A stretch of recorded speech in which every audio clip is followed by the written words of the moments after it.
నమస్తే. ప్రస్తుతం మనతో పాటు సీనియర్ జర్నలిస్ట్ దాము బాలాజీ ఉన్నారు. ఆయనతో మాట్లాడదాం.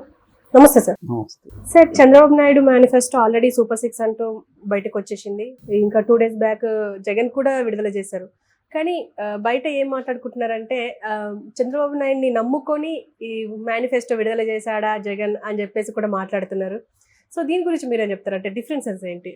ప్రజలు నమ్మని చంద్రబాబును జగన్ నమ్మాడు అని అంటున్నారు.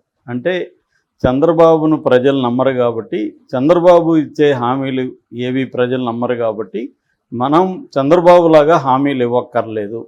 మనం ఇంతకుముందు ఏదైతే అమలు చేసి ఆల్రెడీ ప్రజల్లో ఒక విశ్వసనీయత తెచ్చుకున్నామో, క్రెడిబిలిటీ తెచ్చుకున్నామో, దాన్నే మళ్ళీ 5 ఏళ్ళకి మనం ఇద్దాము. దాంట్లో చిన్న చిన్న చేర్పులు, అంటే కొన్ని చోట్ల చిన్న చిన్న చేర్పులు చేద్దాం, ఎక్స్టెన్షన్స్ చేద్దాం, పకడ్బందీగా దాన్నే అమలు చేద్దాం అనేది జగన్ అనుకున్నాడు. ఇది వైసీపీ కేడర్లో కూడా కొంత అసంతృప్తి ఉంది. ఎందుకంటే చంద్రబాబు విపరీతమైన హామీలు ఇచ్చేస్తున్నాడు.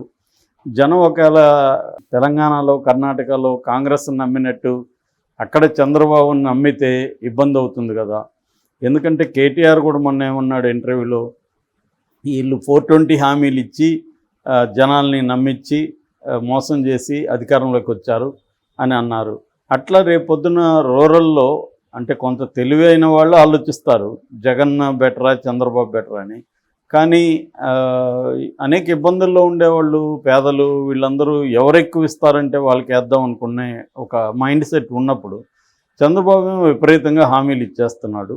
సో జగన్ ఏమో పెద్దగా హామీలు ఏమి కొత్తవేమీ పెద్దగా ఇవ్వలేదు, నవరత్నాలనే మరింత బాగా చేస్తానని చెప్తున్నాడు అనే వాదన వస్తుంది. అందుకని చంద్రబాబుకు విశ్వసనీయత లేదు, చంద్రబాబుని ప్రజలు నమ్మరు. కాబట్టి చంద్రబాబు ఇచ్చిన హామీలాగా మనం ఇవ్వద్దు అని జగన్ అనుకున్నాడు. కాబట్టి చంద్రబాబుని నమ్ముకొని జగన్ ఈ ఒక రకంగా పాత నవరత్నాల పథకాలనే మళ్ళీ అనౌన్స్ చేశాడు అనే వాదన వినిపిస్తుంది. మనం చూస్తే అసలు ఏమేమి మార్పులు వచ్చాయంటే, నవరత్నాల్లో అమ్మఒడి ఇంతకుముందు 15,000 ఇచ్చేవాళ్ళు, ఇప్పుడు 17,000. అందులో 15,000 తల్లికి వెళ్తుంది, 7,000 ఆ తల్లి, 2,000 ఆ తల్లి తరపున స్కూలు మెయింటెనెన్స్కి వెళ్తుంది, టాయిలెట్లు క్లీనింగు, స్కూల్ మెయింటెనెన్స్కి. అప్పుడు ఏంటంటే ఈ తల్లికి ఆ స్కూల్ మీద కొంత కమాండ్ ఉంటుంది. నేను 2,000 ఇస్తున్నాను సంవత్సరానికి, సో కాబట్టి మీరు ఎందుకు క్లీన్ చేయలేదు, ఎందుకు బాగాలేదని ఆమె అడిగే హక్కు ఉంటుంది. అందువల్ల తల్లికి అడిగే హక్కును కల్పిస్తూ 2,000 అక్కడ ఇస్తారు, 15,000 ఆమె అకౌంట్కి వెళ్తాయి. అట్లాగే రైతు భరోసా 13,500 ఇచ్చేవాళ్ళు ఇప్పటి వరకు సంవత్సరానికి, దాన్ని 16,000కి తీసుకెళ్లారు. రైతు భరోసా కూడా ఇప్పటి వరకు ఎప్పుడు బ్రేక్ పడకుండా ఇచ్చారు. అట్లాగే చేయూత 75,000 ఇచ్చేవాళ్ళు ఇప్పుడు 1,50,000 వరకు దాన్ని పెంచుతున్నారు విడతల వారిగా. అట్లాగే కాపు నేస్తం 60,000 ఇచ్చేవాళ్ళు దాన్ని 1,20,000కి చేర్చారు. ఇక ఈబీసీ 45,000 ఇచ్చేవాళ్ళు దాన్ని 1,05,000 వరకు. ఇదంతా కూడా ఒక్క స్టెప్ కాకుండా పెంచుకుంటూ పోతున్నారు. సో ఇంకా అమ్మ వడ్డీ, సున్నా వడ్డీ, కళ్యాణం వస్తు, సాది తోపా, ఇళ్ల పట్టాలు, ఇళ్ళు, వైద్యం, విద్య, వ్యవసాయం, ఇంకా ఇటువంటివి, ఆరోగ్యశ్రీ ఆల్రెడీ 25 లక్షలు ఈ మధ్యనే చేశారు. తర్వాత ఇంకొకటి ఏంటంటే గవర్నమెంట్ ఎంప్లాయీస్కి విదేశాలు చదువుకోవడానికి 10 లక్షల వరకు 5 ఏళ్ల పీరియడ్ వరకు కూడా వడ్డీ లేకుండా, వడ్డీ అంతా గవర్నమెంటే కడుతుంది, ఆ లోన్ తీసుకొని వాళ్ళు ఫ్రీగా లోన్ తీసుకొని తర్వాత వాళ్ళకి ఉద్యోగం వచ్చినాక తీర్చవచ్చు అన్నమాట. అటువంటి ఒక పథకాన్ని చేస్తున్నారు. అట్లాగే ఇంకొక మంచి ఇదేంటంటే దళిత్స్ ఒక ఊరిలో ఎస్సీలు సగం మంది ఉండి 500 మించి ఆ పాపులేషన్ ఉంటే వాళ్ళకి సపరేట్గా పంచాయతీని ఏర్పాటు చేస్తారు. అంటే దళిత పంచాయతీలు అనేవి రాబోయే కాలంలో పెరుగుతాయన్నమాట. అందువల్ల ఇప్పటి వరకు ఏం జరుగుతుందంటే దళితులు అగ్రకులాలతో కలిసి ఉండడం వల్ల అగ్రకుల డామినేషన్ అక్కడ ఉండి అభివృద్ధి అనేది సమానంగా ఉండట్లేదు. సో రేపొద్దున్న దళితులకే సపరేట్ పంచాయతీలు ఉండి ఆ ఫండ్స్ వెళ్ళడం వల్ల, సో ఆ ఫండ్స్ దళిత వాడల్లో డెవలప్మెంట్కి వాడే అవకాశం ఉంది. అదొక మంచి పథకం అని చెప్పచ్చు. సో ఇలాగా రకరకాల ఇవి చేస్తున్నాడు. ఈ క్రమంలో జగన్ కొన్ని విషయాలను కూడా కంపారేటివ్గా కూడా తీసుకొచ్చాడు. అదేంటంటే చంద్రబాబు మేనిఫెస్టోని, చంద్రబాబు సూపర్ 6 పథకాలను కూడా అతను చెప్పాడు.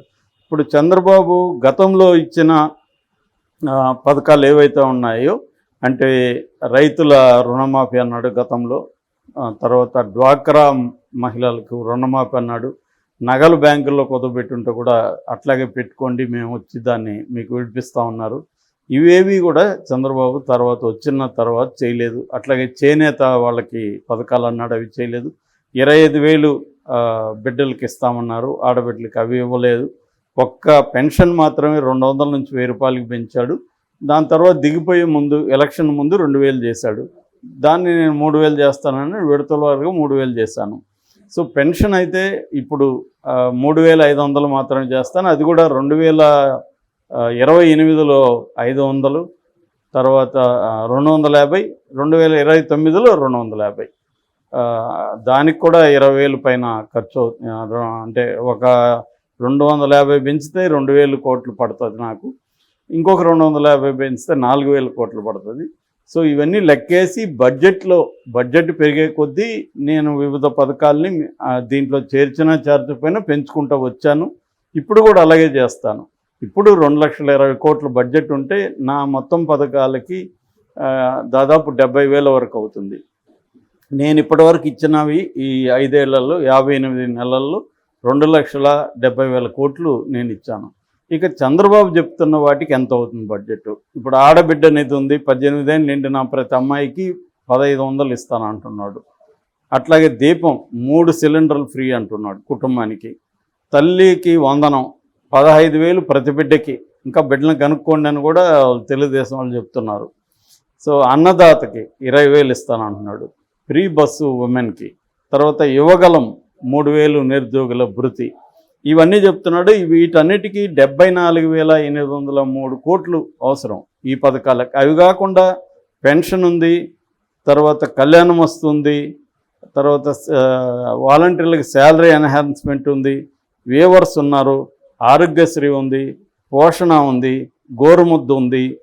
ఇట్లాంటి అన్నిటికి కలిపితే 1,50,178 కోట్లు అవసరం చంద్రబాబు హామీలు నెరవేర్చాలంటే. ఇది బడ్జెట్లో ఎలా సాధ్యం? బడ్జెట్ ఎంత? 2,20,000 కోట్లు ఉంది. ఒకవేళ 5 ఏళ్లలో పెరుగుతూ వచ్చినా కూడా అది డ్రాస్టిక్గా ఏం పెరగదు. దానికి తగినట్టుగా వేరే ఖర్చులు కూడా పెరుగుతాయి. మరి చంద్రబాబు చెప్తున్నవి ఎక్కడి నుంచి ఇస్తాడు? ఇది అసాధ్యం. ఆయన ఇవ్వడు కాబట్టే హామీలు ఇచ్చేస్తున్నాడు. ఇచ్చేవాడైతే అట్లాంటి హామీలు ఇవ్వడు. ఆచరణ సాధ్యం కాని హామీలు ఆయన ఇస్తున్నాడు. కర్ణాటకలో కాంగ్రెస్ అమలు చేయలేదు 6 సూపర్ 6, ఇక్కడ 6 గ్యారంటీ అని వీళ్ళు అన్నారు. ఇక్కడ కూడా ఇప్పుడు చేయలేకుండా వాళ్ళు చేతులు ఎత్తేసేదే కనిపిస్తుంది కాంగ్రెస్. అందుకని కేసీఆర్ చాలా ధైర్యంగా ఉన్నాడు, వాళ్ళు చేయలేరు అనేసి. ఆగస్ట్ 15 లోపల రుణమాఫీ అంటున్నాడు, కానీ ప్రతి ఫైనాన్షియల్ ఎక్స్పర్ట్ కూడా సాధ్యమే కాదని చెప్తున్నారు. సో ఈ కండిషన్లో చంద్రబాబుని ఆయన కంపేర్ చేస్తూ చేయలేదు. అట్లాగే చంద్రబాబు ఏమంటున్నాడు, నేను సంపద సృష్టించిస్తాను అంటున్నాడు. ఆయన ఉన్న 14 ఏళ్లలో ఏమేమి సంపద సృష్టించాడో చెప్పమనండి అని కూడా ఆయన అడుగుతున్నాడు. సంపద సృష్టి అంటే ఏంటి, ఏమేమి చేశాడు?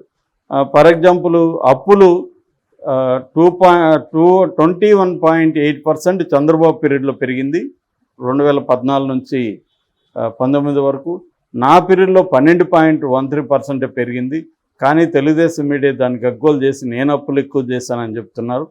అట్లాగే జిఎస్టీ, సంపద పెరగడానికి ఇది ఒక సింబల్ కదా జిఎస్టీ అంటే, ట్యాక్స్ కట్టడం.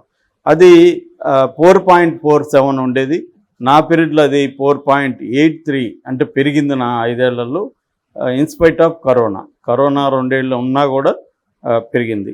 అట్లాగే పన్నులు ఆయన పీరియడ్ కంటే నా పీరియడ్లోనూ తగ్గినాయి. ఆయన పీరియడ్లో 6.57% పెరిగితే నా పీరియడ్లో 6.35% పెరిగింది. సో ఇలాగా జగన్ మొత్తం కంపేర్ చేస్తూ చెప్తున్నాడు. సో మరి జనాలు ఏది నమ్ముతారని చూడాలి. అంటే చంద్రబాబు చెప్పింది నమ్ముతారా?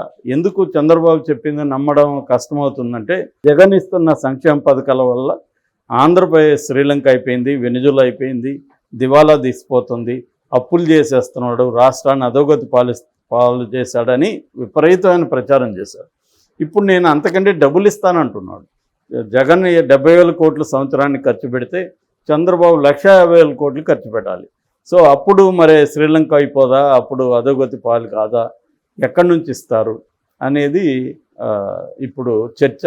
ఒక రకంగా జగన్ సాహసం చేస్తున్నాడని చెప్పాలి. ఎందుకంటే అందరూ కూడా పథకాలని విపరీతంగా ఇస్తామని చెప్తున్న కాలంలో జగన్ కూడా చెప్పేయచ్చు, రుణమాఫీ అని చెప్పేయచ్చు, చంద్రబాబు చెప్పిందని జగన్ కూడా ఇంకా ఎక్కువ చెప్పేయచ్చు. కానీ అతను చెప్పకుండా గతంలో నేను ఇచ్చినవే ఇస్తాను, కొద్ది కొద్దిగా పెంచడానికి ఎక్కడెక్కడ వీలుందో అక్కడ పెంచుతాను, బడ్జెట్ను బట్టి నా పథకాలకి నేను అమౌంట్ని అలాట్ చేస్తాను, సో నేను చెప్పిందే చేస్తాను, చేసేదే చెబుతాను అన్న ఒక స్లోగన్ తీసుకున్నాను. నేను చంద్రబాబు లాగా అబద్ధాలు చెప్పను, మీరు చూశారు నన్ను 5 ఏళ్ళు, సో ఈ 5 ఏళ్లలో మీకు మేలు జరుగుంటే నాకు మళ్ళీ ఓటేయండి అని చెప్తున్నాడు. సో అతను ఒకవేళ చంద్రబాబుని నమ్మి చంద్రబాబును గెలిపిస్తే నేను ప్రతిపక్షంలో కూర్చుంటాను అని కూడా ప్రిపేర్ అయినాడు. మరి ఇప్పుడు జనం డిసైడ్ చేయాలి ఎవరిని నమ్మాలి అనేది. అతనైతే అన్ని విషయాల్ని జనం ముందుకు తీసుకెళ్ళాడు. సో జనం చంద్రబాబు హామీల్ని నమ్ముతారా, జగన్ మేనిఫెస్టోని నమ్ముతారనేది చూడాలి. ఇంకా చంద్రబాబు కూడా ఉమ్మడి మేనిఫెస్టో తెచ్చే అవకాశం అయితే ఉంది. సో మరి ఎవరు నమ్ముతారని చూడాలి.